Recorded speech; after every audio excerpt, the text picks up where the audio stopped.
Welcome to my Manhattan studio apartment that I moved into half a year ago. The space is a fully renovated 410 square foot studio located in a high-rise apartment building with amenities near Hudson Yards and Chelsea. If you're new here, my name is Abi and I'm a full-time data scientist and part-time PhD student living and working in New York City. So I've lived in New York City for 2.5 years, and this is my first apartment here that isn't a sublease, so it took me a while to get it fully furnished. But now that the place is set up, it finally feels like home, and I wanted to go ahead and give you guys a tour. After you enter the apartment, directly to the right is a closet. So in here, I have my shoes, my boosted board, some hoodies, and some storage space on top. And to the right of the entrance is the kitchen. So all the appliances in here are brand new. So we have a fridge, we have a dishwasher down here. I honestly have never used this because I wash all my dishes by hand. And in here we also have a stove and a microwave. And as you can see, there's a ton of cabinet and drawer space just for storage. And there's also this nice under cabinet lighting and a ton of countertop space for my knives, cutting board, my supplements in the corner over there, and then my rice cooker on this side. And that wraps up the closet and the kitchen.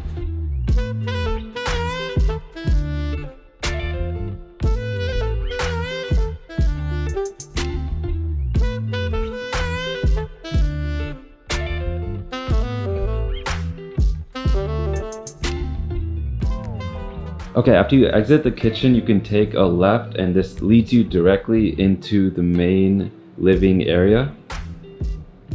So I decided to go with the black and white theme. So this rug with this design on it, the piano, and this screenplay from Oppenheimer here basically separate the space into two different parts. The left here I consider for working, and the right here is more for resting. So over here in the corner, we have this big window with a view of Hudson Yards, which I'll throw in the B-roll. And I use this windowsill as a bookshelf.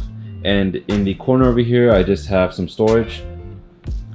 After that, this is my queen bed and queen bed frame. And on top, I have a black and white image of New York City.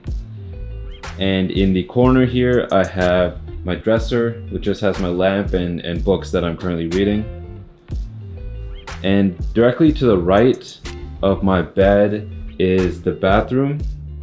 So this is pretty standard. Just have my products on the countertop there, and in the corner you'll see there's a pretty solid shower head in here too. So now we can exit the bathroom and check out the left side of the living space. So directly on the left here is the closet. So just a rack on top for folding clothes and putting them up there, one for hanging clothes. And I also added a dresser over here just for some additional storage. And I also have my laundry down there in the corner. And to the right here, right on the door, I just hung up a mirror. And at the bottom, I have the scale that I use to measure my weight every day. And to the right here on the door, I just have a Nerf hoop. This is good for just shooting some hoops, getting some movement in while I'm working every day, just so I'm not sitting for too long. And after the closet, in the corner, directly between the closet and my wall, my gear shelf just fits perfectly over there. So this just has my lenses and my tripods, and I also store my fan over here. And between my gear shelf and the desk, I have this big black and white calendar. I've seen this around, and this is just good for me to keep track of my days every day. And after that comes my desk. So I'll do a more comprehensive desk setup tour later, but this is basically just where I work every day, do all my creative work and my work for school or my office work. And on top here I have another screenplay. If you can't tell, I'm a big Chris Nolan fan, so this is from The Dark Knight Rises. And on the right here is maybe my favorite part of the whole apartment. This big window lets me get some sunlight during the day, and it has a nice street view as well. And right underneath that is a brand new AC unit in the corner there.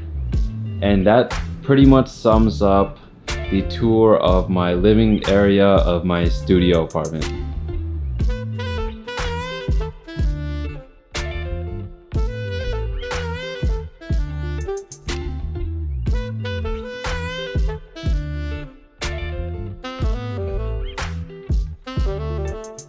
So getting this place was actually a really simple process. I looked up no-fee apartments in Lower Manhattan just so I didn't have to deal with brokers because they can be a headache in the city sometimes. And then with this building, I went ahead and scheduled a self-guided tour. So I came and got the keys and checked out this unit, and I ended up really liking it. So then the next day I came back and went straight to the leasing office, and I went ahead and signed the lease. And this entire process took under 3 days. So you're probably wondering how much I actually spent for this apartment. And I might get roasted for this, but the rent comes out to just around $3,000, and the utilities and internet is another $100 on top of that. And if you listen to guys like Graham Stephan or Gary Vee, a lot of them will tell you not to spend a lot of money on your living situation in your 20s. And while I've definitely lived in cheaper apartments with roommates before, but for my personal situation, I've learned that living in this kind of space by myself has been more of an investment than a sunk cost, because it's really allowed me to focus way more and get to the next level with my goals in fitness and in school and in work. And for me, that's been really valuable. With that being said, 3.1K is definitely pushing my budget, and I've been trying to cut costs in other areas of my life. I don't really have expensive tastes in things like clothing or food or trips. And I also have been cooking a lot, which saves a ton of money in this city, and I'm about to go make dinner right now.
Okay, the last thing I wanted to talk about is the area. So when I look out the window, I can see Chelsea and Hudson Yards, and I would say that it's relatively clean and quiet for Manhattan standards, and it's also pretty accessible by bus and subway, which I use to get to work and school. And I'm also a big runner. I'm running the New York City Marathon in November, so it's pretty important to me to have the West Side Highway nearby for my daily runs, and to have my gym just a 10-minute walk away for my workouts. Because of all of that, I would definitely say that I've grown fond of this area and of this apartment as a whole. I've always seen my living space as an extension of myself, and I've been really happy and grateful to have this kind of space to come home to every day. Whether it's the screenplays, art, cameras, computers, or books, the place feels representative of who I am. A programmer, a student, a runner, an aspiring filmmaker, and ultimately just someone who's trying to piece it all together in their mid-20s in New York City.